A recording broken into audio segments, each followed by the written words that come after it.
Good evening everyone. आज का हमारा चैप्टर है चाँद का बच्चा और ये एक कविता है और ये कविता है क्लास फर्स्ट हिंदी एनसीईआरटी की बुक से और ये बुक की लास्ट कविता है। ओके, चलिए पढ़ते हैं। यह देखो वह निकला चाँद, अम्मा तुमने देखा चाँद, यह भी क्या बच्चा है अम्मा, छोटा सा मुन्ना सा चाँद। इतना दुबला इतना पतला कब होता ऐसा चाँद, अम्मा उस दिन जो निकला था वह था गोल बड़ा सा चाँद। बादल से हंस हंस कर उस दिन कैसा खेल रहा था चाँद। ये देखिए, यहाँ से चाँद है, ये बादल है, ये दोनों आपस में खेल रहे हैं ना। छुप जाता था निकल आता था करता था यह तमाशा चाँद, अपने बच्चे को भेजा है घर में बैठा होगा चाँद। यह भी एक दिन बन जाएगा अच्छा गोल बड़ा सा चाँद। अच्छा अम्मा कल क्यों तुमने मुझको कहा था मेरा चाँद। ये देखिए, ये है चाँद, कभी गोल हो जा रहा है, कभी ऐसा होता है, कभी ऐसा होता है ना चाँद। कभी ऐसा होता है, फिर कभी ऐसा भी हो जाता है, फिर कभी ऐसा हो जाता है चाँद। ये बादल हैं। नेक्स्ट पेज में आइए बातचीत के लिए। अब आप मेरे को बताना, यह कविता किस विषय में है, बताइए। चाँद विषय में। कविता का नाम चाँद का बच्चा क्यों रखा होगा? क्योंकि जो छोटा बच्चा है उसको लगता था कि ये चाँद का जो, जब चाँद छोटा होता है तो वो उसका बच्चा होता है, और जब वो बड़ा मतलब ये होता है तो ये बच्चा है, और ऐसा होता है तो ये बड़ा होता होगा ना। आप भी ऐसा सोचते हो?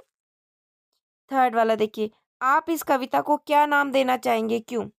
हम तो इस कविता को नाम देंगे चाँद और बादल का खेल, है ना।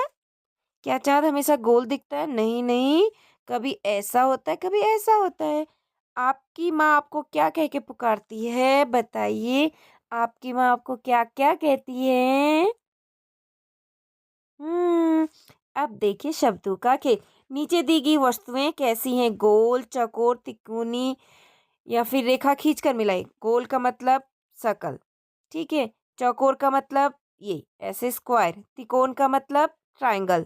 ओके ओके, सो मैच करिए ये। ओके, ये तो बहुत इजी था।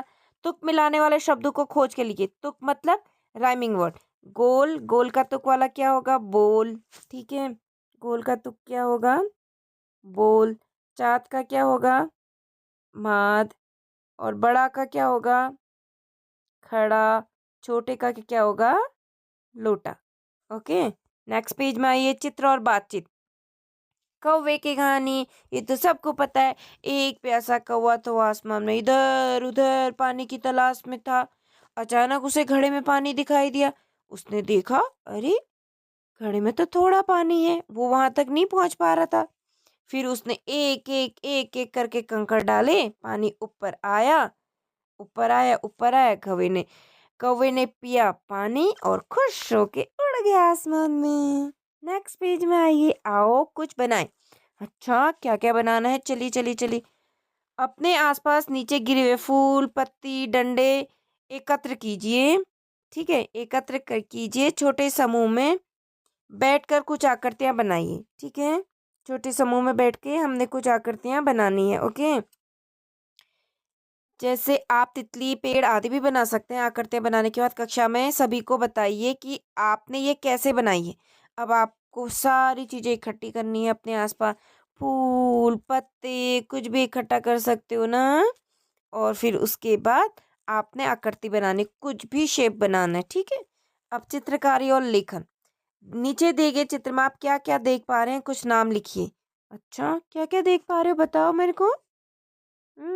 मैं तो देख पा रही हूँ मोर, मैं तो देख पा रही हूँ पेड़, फल, तोता, और भी बहुत सारी चीजें हैं इसमें, फूल, है ना। बहुत सारी चीजें हैं इसमें, ठीक है। इन अब इन शब्दों से वाक्य बनाए, मतलब जो ये शब्द हमने लिखे हैं इसके अब हमें वाक्य बनाने। देखिए, यह एक पेड़ है, इस पे तो हमने बनाया है जैसे मोर सुंदर है ना। फूल सुंदर हैं। और क्या लिखा था हमने? फल, फल मीठे हैं, ठीक है। ये सारी चीज़ें बना सकते हो। Okay, next. खोजें और जानें। आपके घर के आसपास जो पेड़ पौधे उनके नाम जानिए, कुछ पेड़ पौधों के चित्र बनाएं, अपने चित्र के साथ कुछ शब्द भी लिखने का प्रयत्न कीजिए, कक्षा में सभी को बताएं, है ना। जो जो पेड़ पौधे आपके आसपास हैं उन सब के चित्र भी बनाइए और नाम भी लिखिए। आप खेल खेल में अब आई खेलने की बारी। इस कविता को मिला कर गाइए, सॉरी मिल कर गाइए। दो समूह बनाइए, एक समूह प्रश्न पूछेगा, दूसरा समूह का उत्तर देगा। मतलब एक तरफ से आप लोग गाना, एक तरफ से मैं गाऊंगी, दो ग्रुप बना लेते हैं, ठीक है। चलिए गाते हैं।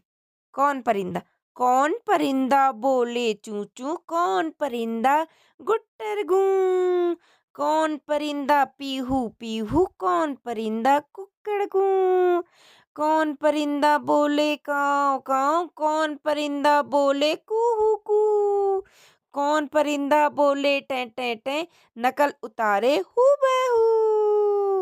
हम्म चलिए अब ये क्वेश्चंस के आंसर भी दीजिए मेरे को। कौन परिंदा बोले चू चू चू, चिड़िया। कौन परिंदा बोले गुटर गू, कबूतर।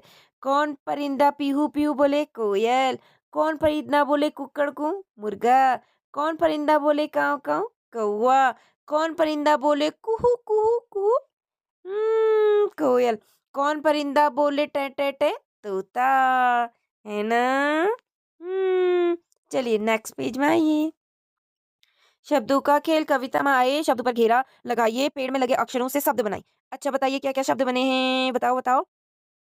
हम्म, ये बना है राम, बना है ना। हम्म, बना है। और बताइए और क्या बने हैं। राम और इसका हम भी बन सकता है ना। पानी बना है ना। ठीक है, और बताइए और कहीं क्या आपको दिख रहे हैं। तानी बना है ना। ला ओ बना है, लो ला और ओ लाओ हो जाएगा, है ना।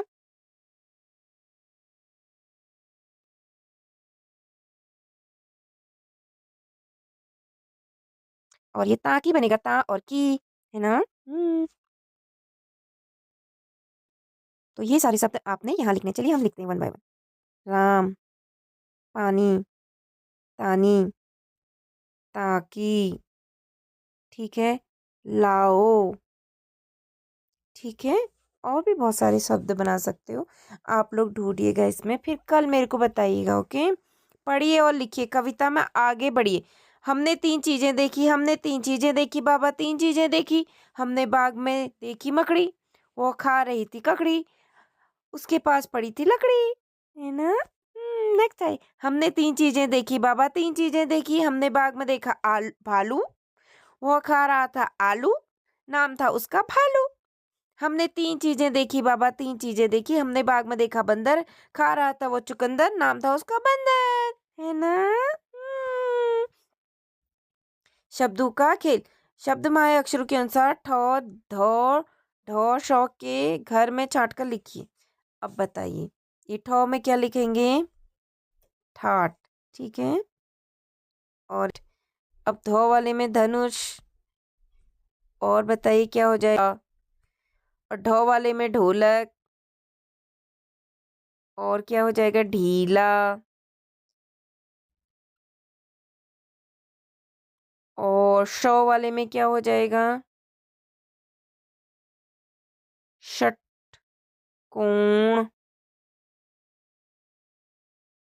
अक्षर गीत। अच्छा ये भी एक गाना है, चलिए पढ़ते।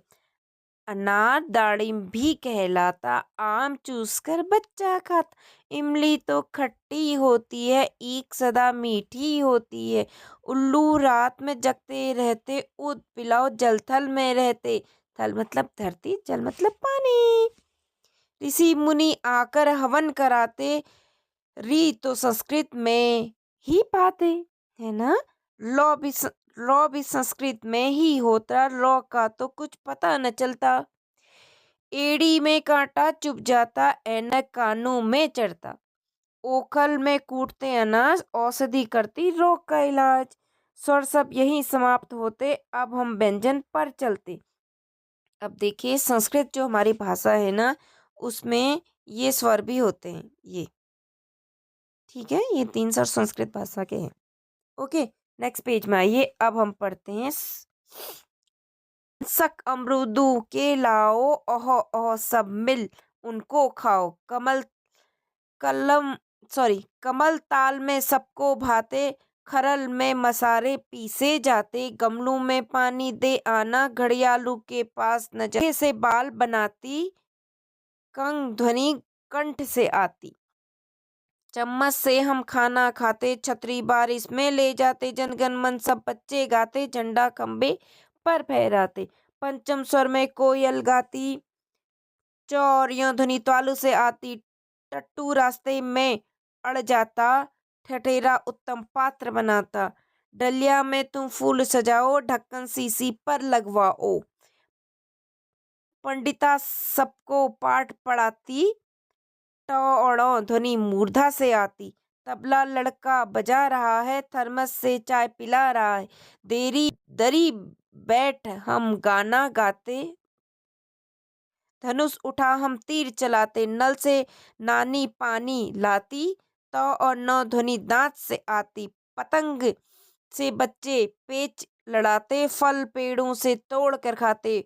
ठीक है, बंदर कूद फांत कर आए, भगाने लौटे सब लुढ़काए। मटर कचौरी बुआ बनाती, प और म ध्वनि ओष्ठ से आती। यज्ञ में घी की आहुति देते, रबड़ी हलवाई से लेते। लवण नमक को भी कहते, वन मानुष जंगल में रहते। दो स्वर मेल से योरोलो वो आते, अतः अर्ध स्वर कहलाते। ठीक है, शरीफा पकने पर ही खाओ, षटकोण चित्र स्वयं बनाओ। सप्तऋषि आकाश में चमकते, हल किसान खेत में चलाते। तालबिशौ मूर्धन्यशौ दंतिशौ हो ऊष्म में कहलाते। अक्षर यहीं समाप्त हो जाते, यही वर्णमाला हम गाते। मिलजुल कर अपना ज्ञान बढ़ाते, सबको अब सब अक्षर आते। ठीक है, अब और उच्चारण स्थान होता है। जैसे जो क वाला क ख ग घ वाला है पार्ट, उसको कंठ से बोलते हैं। ठीक है, और ऐसे ही टौ ठौ डौ ढौ वाला भी अलग है, इसको मूर्धा कहते हैं। ठीक है, प फ ब वाले को ओष्ठ से कहते हैं। ठीक है, और तौ थौ दौ ध वाले को दंत से कहते हैं। तो हर वर्ण के उच्चारण के लिए अलग अलग स्थान है। तो ठीक है, इसको हम कभी नेक्स्ट टाइम पढ़ेंगे। और thank you for watching all of you. आज ये चैप्टर होता है यहीं पर ख़त्म। मिलते हैं नेक्स्ट चैप्टर में।